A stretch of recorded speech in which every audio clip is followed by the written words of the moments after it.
البدع والأهواء، أهل البدع العقائدية وأهل البدع السياسية. نقول بيننا وبينكم السلف، بيننا وبينكم الكتب، كان فيقول البدع بيننا وبينكم. Ayat Allah dan sebagainya. Wa qala ta'ala, inna fi khalqis samawati wal ardi wa ikhtilafil laili wan nahari la ayatil liulil albab. Sesungguhnya di dalam penciptaan langit dan bumi dan pergantian siang dan malam benar-benar ada ayat-ayat bagi orang-orang yang memiliki mata hati. Alladzina yadhkurunallaha qiyaman wa qu'uda wa ala junubihim, yaitu orang-orang yang selalu mengingat Allah ketika berdiri, ketika duduk, dan ketika berbaring. Wa yatafakkaruna fi khalqis samawati wal ard, dan dia memikirkan tentang penciptaan langit dan bumi. Rabbana ma khalaqta hadza batilan subhanak wa qina adzabannar. Wahai Rabb kami, tidaklah Engkau menciptakan ini sesuatu yang sia-sia. Maha suci Engkau, dan lindungilah kami dari siksaan neraka. Kelanjutan dari ayat itu. Baik, ayat inilah yang disebutkan oleh Rasulullah SAW dalam hadis yang sahih, bahwasanya kalau seorang hamba itu membaca ayat ini dan tidak menangis, sebenarnya dia rugi. Karena ayat ini mengandung apa? Pelajaran yang sangat besar. Dan ini termasuk ayat yang disyariatkan untuk kita baca ketika kita bangun tidur di tengah malam itu. Bangun tidur tengah malam membaca ayat ini, kemudian berwudu, kemudian apa? Mulai qiyamul lail dan sebagainya itu. Dalam hadis yang lain, hadisnya sahih juga, Rasulullah melihat ke langit kemudian membacakan ayat ini. Inna fi khalqis samawati wal ard, sesungguhnya di dalam penciptaan langit dan bumi, di dalam penciptaan langit, bagaimana dia itu ditinggikan tanpa tiang, dan bagaimana dia itu berisi dengan bintang-bintang, bulan, dan berbagai macam benda-benda yang luar biasa besar dan luar biasa bercahaya, dengan keteraturan yang tidak mungkin makhluk itu mampu melakukannya, dengan kekuatan yang tidak mungkin makhluk itu, yaitu para manusia, mampu untuk mengurusinya. Kita sekedar mengurusi apa? Mengurusi jam dinding aja kadang kita lupa baterainya, terlambat dia berputar. Gimana untuk kita mengurusi energi satu bintang, sementara masih ada jutaan bintang lagi? Gimana kita mengurusinya? Berapa perlu baterai berapa untuk menyalakan bintang satu aja? Wah, nggak mampu kita. Itu menunjukkan betapa perkasanya Allah Subhanahu wa Ta'ala mengatur semua itu. Sebagaimana dijelaskan oleh Ibnul Qayyim dalam kitab beliau Miftah dari Sa'adah, bintang yang beraneka ragam, beraneka tata letak, dan beraneka fungsi. Ada yang dia itu minas sawabit, terus tetap setiap malam kita lihat dia selalu di situ tempatnya. Ada yang sifatnya adalah jawari, selalu apa? Selalu beredar sesuai dengan waktunya. Ada yang dia itu adalah kunnas, yaitu yang seakan-akan menyapu bagian belakang. Bintang-bintang yang lain telah lewat, sementara yang ini baru datang menjelang matahari, menjelang fajar itu datang. Itu adalah ayat-ayat yang luar biasa. Ada bintang yang sebagai hiasan, ada yang bintang memang fungsinya adalah untuk apa? Menunjukkan arah. Ada yang fungsinya adalah untuk rujuman lisyayatin, untuk melempari setan-setan agar dia terbakar. Dengan keindahan-keindahan yang beraneka ragam itu. Belum lagi keindahan langit yang lain yang seperti apa? Seperti adanya qaus quzah, yaitu pelangi. Siapa yang mampu mengecat langit macam itu? Allah Ta'ala yang mampu melakukan itu. Kadang warnanya 3, merah, kuning, hijau, kadang sampai 7, kadang sampai 8. Bahkan masih banyak warna-warna yang manusia matanya tidak mampu untuk melihatnya. Seandainya nanti dia melihatnya, niscaya dia akan apa? Semakin mengagumi kekuasaan Allah Ta'ala. Belum lagi yang namanya aurora yang tampak di wilayah kutub. Keindahan-keindahan yang manusia tidak mampu untuk mendatangkan itu. Mereka hanya mampu memotret saja dan memanipulasi. Itu adalah baru sedikit gambaran tentang kekuasaan Allah yang ada di langit. Belum lagi yang di bumi, bagaimana bumi itu diciptakan dalam keadaan tenang seperti ini. Padahal dulu bumi itu bergoncang. Kemudian Allah Ta'ala letakkan di bumi itu pasak-pasak berupa gunung-gunung itu.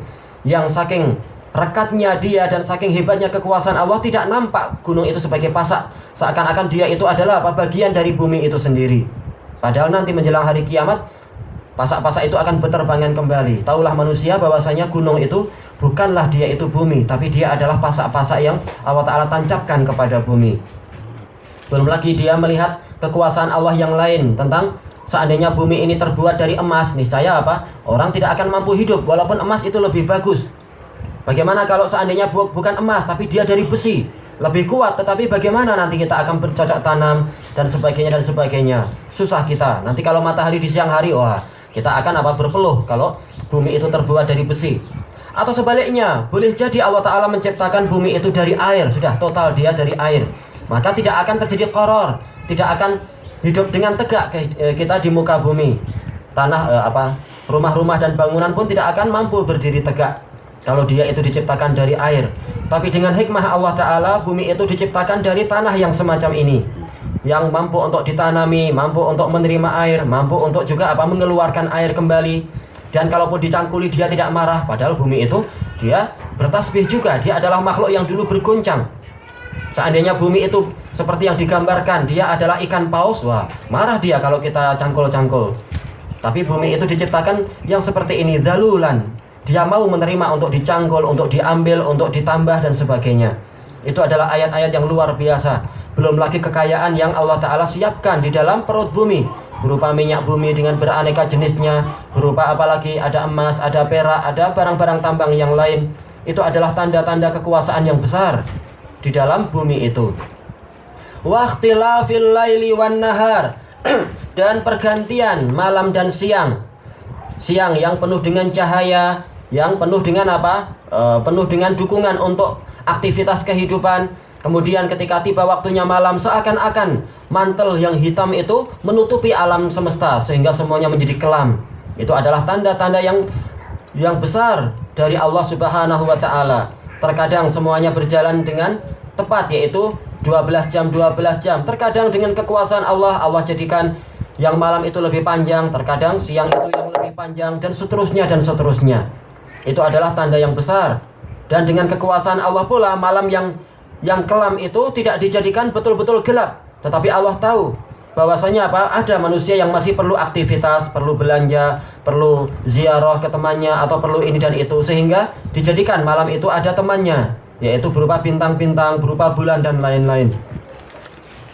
Itu semua telah dijelaskan oleh Imam Ibnul Qayyim rahimahullah di dalam kitab beliau Miftah Daris Sa'adah. La ayatil liulil albab. Benar-benar ada ayat-ayat.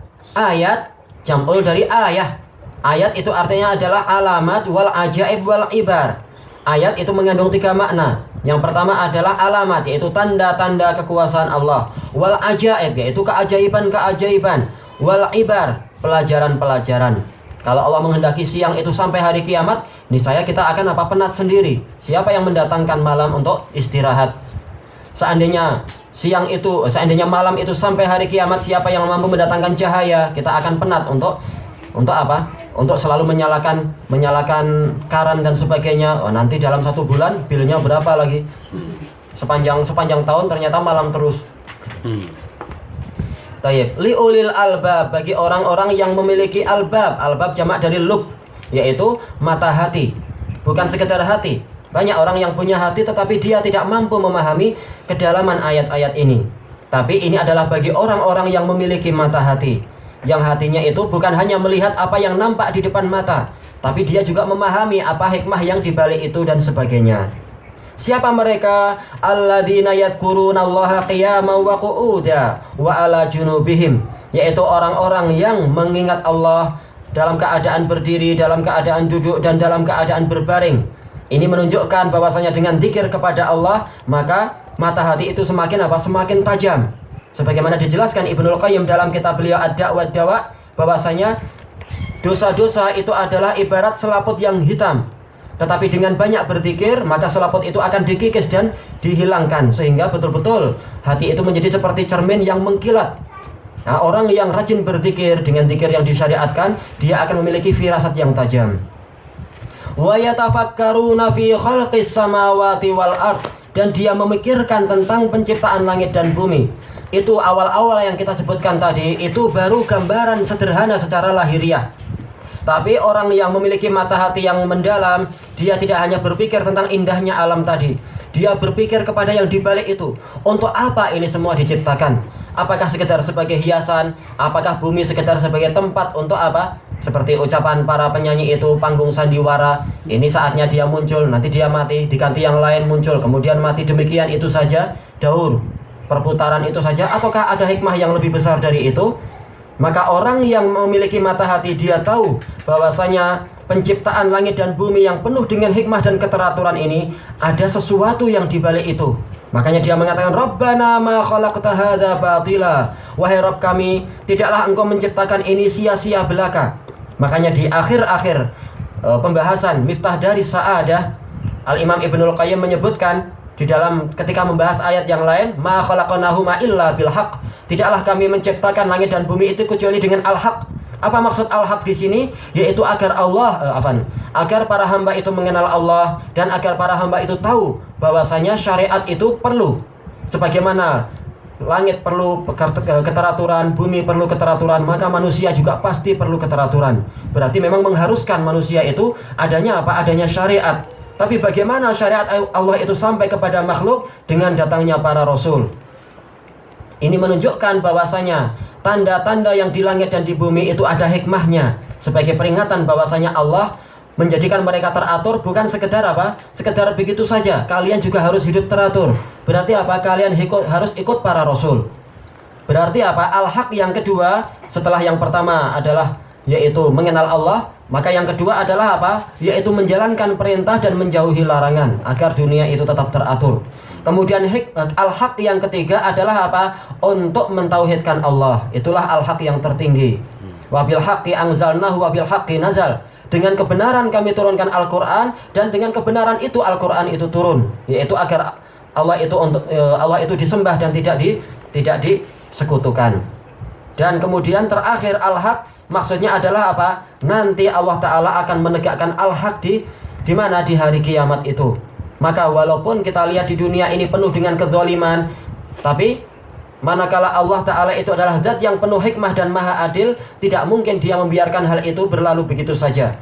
Akan ada hari setelah hari-hari ini di mana orang yang zalim akan diambil haknya untuk diberikan kepada orang yang terdolimi.